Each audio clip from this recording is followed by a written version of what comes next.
Up until this point, I've covered general basics that I think every bridge player should know. For this video, I want to focus on one strategy in particular that you need to know if you want to be good at bridge.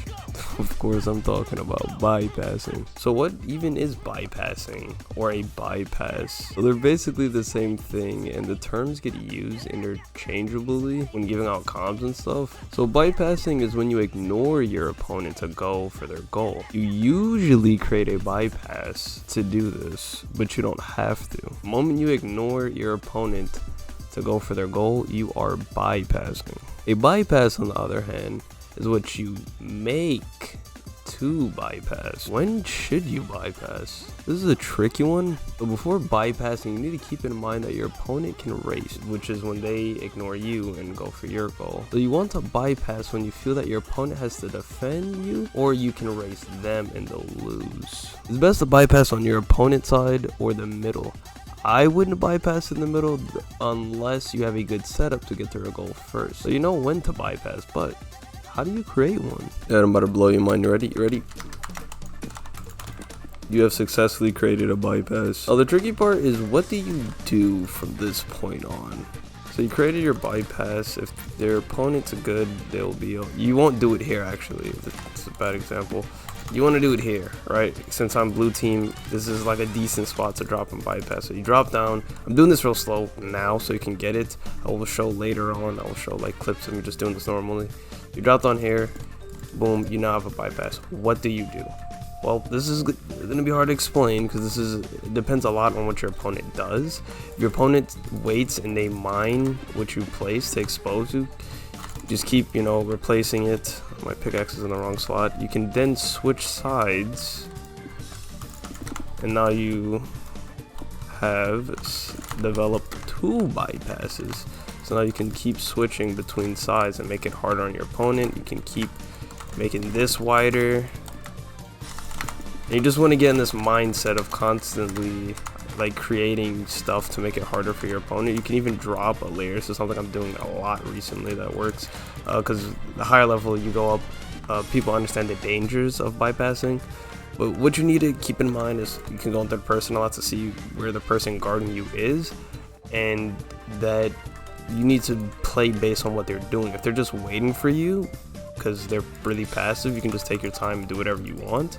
But if they're constantly applying pressure on you and destroying your head hitters and stuff, Jesus Christ, destroying your head hitters and stuff, you can keep making new ones. You can drop a layer, come on here, look at this. You got, what is this, technically like 3 bypasses I think I just set up already. Yeah, look at that. And just keep doing that, keep making shit, keep your opponent on their toes. You want your opponent to not know exactly what you're trying to do, so they always have to second guess what they're doing, and just keep trying to develop as much as you can. It's very important to remember that you have more time than you realize. A lot of newer players, even I, still make this mistake where you think, oh my god, he's on me, I have to move quick, I have to just hold W. No, you can take a minute, shift so they don't know where you are. You constantly look to see where they are and just keep trying to juke them out and trick them. Now bypassing is dangerous. Every time, especially in solos, you bypass, there is a risk of you being raced. You want to keep this in mind. Bypass at good spots. Typically in a normal match, you want to kill your opponent once, and once you killed them, you should be on their side and you can bypass. If they're not trying to guard you, commit and race. If they are trying to guard you, play around that, take your time, because if they're guarding you, you have almost pretty much all the time you need in the world. Just don't drop too low, because that will leave you vulnerable for them to race. You need to constantly keep in mind that, oh my god, they can race. If you don't hear them mining for you, they're either waiting by shifting or racing. You can use F5 to look for them, or just use your judgment. If you think they're racing, either race if you think you can get to their goal first, void and stop them. If someone drops on you, you want to block them off and go in your other bypass. This is why it's very important to try to create multiple as fast as you can, so you have multiple options. So if they fully commit to one, you can block them off and go the other way. Bypasses also don't necessarily have to be just at the side. You can turn anything into a bypass. Essentially, any little block spams or anything that you have made, just make head hitters and it's basically a bypass. Or you can mine out tunnels and Just anywhere you can make head hitters by spamming those blocks above your head is a bypass. Tunnels are exactly what they sound like. They're tunnels. These can be made multiple ways, either by boxing yourself in so you're completely protected and you can't get dropped on, or by simply mining, making what's called a non-tunnel. But I wouldn't suggest just mining the whole way. Just mine like a little bit, box yourself in, and keep making different like systems or whatever. Even if there's just like a bunch of blocks like this, you could just make a tunnel.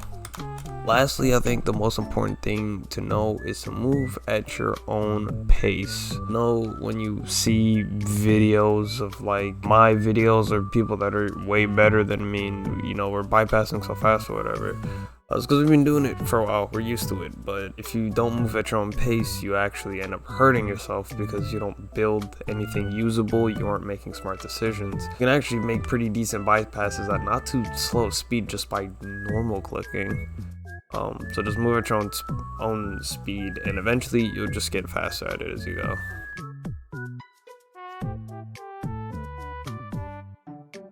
Now, what makes bypassing is so efficient is because you are defending yourself by making what is called head hitters, which is just as what it sounds. Is when you put blocks above your head, and you can use them to move faster, because in Minecraft the fastest you can move is when you sprint jump, and head hitters let you do this thing where it lets you move faster.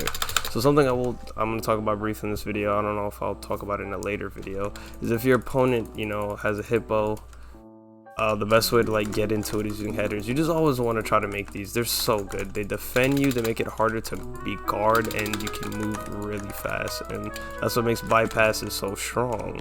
Because you see, I have all the stuff here. Assuming your opponent didn't block it up, you can still use it on later rounds. So how do you defend up against a bypass? I've been talking about this whole time how to use it offensively, but how does one defend against it? Essentially, when someone's bypassing, you do not want to give them time. Time is bad, because the more time someone has, the more they can develop, and it could actually cost you the game.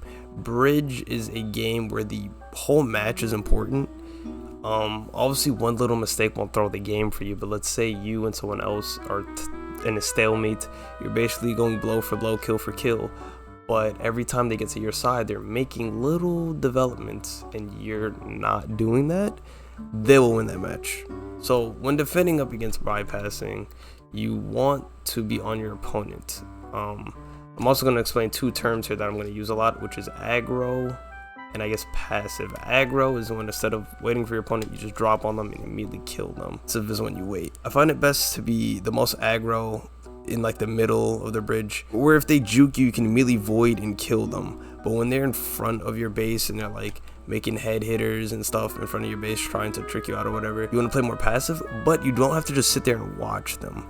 You can just, this is so simple. It's so simple, but a lot of people don't do it or forget to. You can just mine the blocks above them. Now what this does is you're still at you always want to try to stay high. Don't drop unless you feel like you need to. And you can even do this in the middle of the bridge too. Try to mine their blocks that they're placing and find where they are, then drop and kill them. If they are like, you know, middle of the bridge or whatever, block up their bypass as soon as you kill them. If you kill them there, just immediately block it up. You don't want to lose time, and then go for it. Same if they're at your base, you can try to block up whatever they made. Essentially every life you want to try to develop something. Every time you're on their side of the bridge, make head hitters, bypass, make messes. You get better at it as you go on. And when you're defending, you want to try to kill them as fast as possible and block up whatever they're making. Alright, don't click off yet. I'm just gonna plug this real quick. I'm gonna put this description for the rest of my tips videos. This is a Discord server. You can go in and get harder fights.